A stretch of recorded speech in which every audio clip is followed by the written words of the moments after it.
বটতলা এলাকার পুলিশ ফাঁড়ি সন্নিহিত জহর ব্রিজের নিচ থেকে এক যুবকের মৃতদেহ উদ্ধার হয়েছে।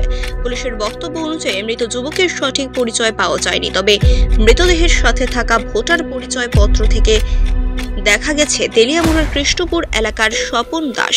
যদিও প্রকৃতপক্ষে মৃত ব্যক্তি এই স্বপন দাস কিনা তা তদন্ত করছে পুলিশ, এমনটাই দাবি। এদিকে পুলিশের অনুমান হচ্ছে হয়তোবা কোনো না কোনোভাবে ব্রাউন সুগার জাতীয় নেশার প্রতি আসক্ত হওয়ার কারণে এই ঘটনাটি সংঘটিত হয়েছে।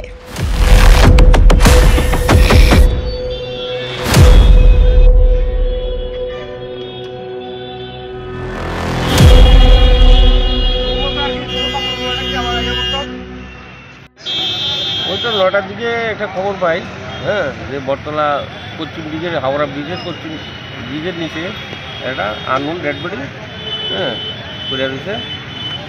এই বলে আমি আইয়া দেখলাম যে শীত অবস্থায় একটা ডেড বডি কালো পড়ে রয়েছে, বয়স অনুমান 38-40 হইব, কিন্তু তার প্রপার এখনও কোনো অ্যাড্রেস পাইছি না। পাশে একটা আই কার্ড পাইছি, এই আই কার্ডটার নাম আছে স্বপন দাস। তো আই কার্ডটা এখনও তার জেনুইন কিনা বা হ্যাঁ কিনা আমরা ভেরিফাই করতে আসছি। এমনিতে আই কার্ডের মধ্যে ঠিকানা কি, মানে কোন জায়গা? ঠিকানা আছে তেলিয়ামুড়া, কৃষ্ণপুর। আচ্ছা, যে জায়গাতে পাওয়া গেছে ঠিক পাশেই ব্রাউন সুগারের কোটা, মদের বোতল, বিভিন্ন নেশার সামগ্রী? কিছু ব্রাউন সুগারের খালি কোটা, অনেক কোটা পাওয়া গেছে। আর মনে হইতেছে হ্যাঁ ব্রাউন সুগার নেয়, কারণ তার হাতে কিছু স্পটও আছে।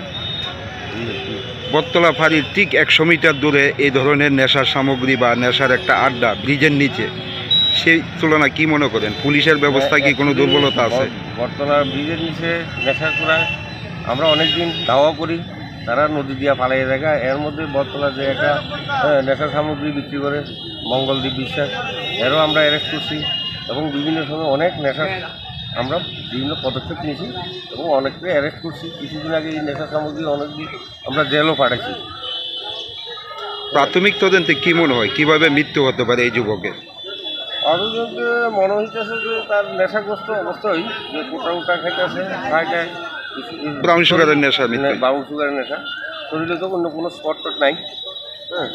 এই প্রাথমিক বাকিটা আমরা বেরিয়ে যাই। এখন ময়নাতদন্ত মৃতদেহটি কোথায় নিয়ে যাবেন? ময়নাতদন্ত আগরতলা IGMC হসপিটাল পোস্টমর্টমের জন্য আমরা নিয়ে যেতে সঠিক কারণ নির্ণয়ের জন্য। বাকিটা